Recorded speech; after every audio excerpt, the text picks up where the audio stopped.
Inquisitor, meet Hawke, the champion of Kirkwall. Though I don't use that title much anymore. Hawke, the Inquisitor. I figured you might have some friendly advice about Corypheus. You and I did fight him, after all.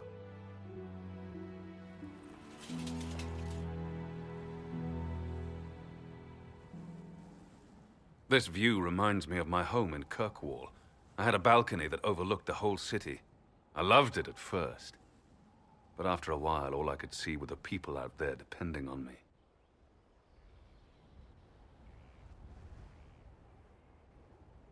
You heard about Haven.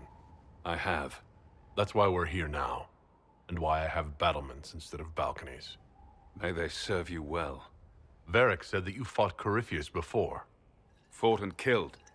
The Grey Wardens were holding him, and he somehow used his connection to the Darkspawn to influence them. Corypheus got into their heads, messed with their minds, turned them against each other. If the Wardens have disappeared, they could have fallen under his control again. If that's what happened to the Wardens, do you think we can free them? It's possible. But we need to know more first. I've got a friend in the Wardens. He was investigating something unrelated for me. His name is Alistair. The last time we spoke, he was worried about corruption in the Warden ranks. Since then, nothing. Corypheus would certainly qualify as corruption in the ranks. Did your friend disappear with them? No. He told me he'd be hiding in an old smuggler's cave near Crestwood. If you didn't know about Corypheus, what were you doing with the Wardens? The Templars in Kirkwall were using a strange form of lyrium. It was red. I'd hoped the Wardens could tell me more about it. Corypheus had Templars with him at Haven. They looked like they'd been exposed to the lyrium you describe. Hopefully my friend in the Wardens will know more. I appreciate the help. I'm doing this as much for myself as for you. Corypheus is my responsibility. I thought I'd killed him before. This time, I'll make sure of it. Inquisitor.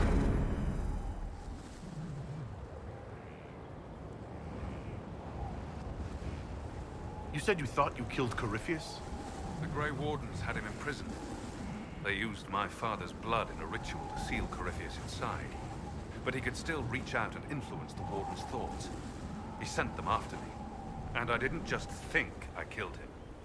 When the fight was done, he was dead on the ground. Maybe his tie to the Blight somehow brought him back. Or maybe it's old Tevinter magic. But he was dead. I swear it.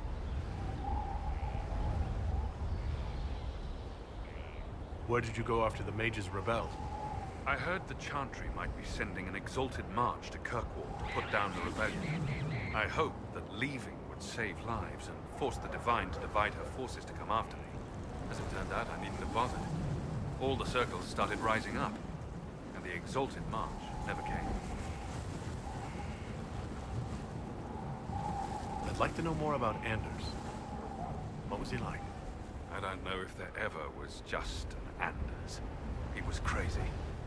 By the end, there was nothing left in him except this insane need to start a war no one could win.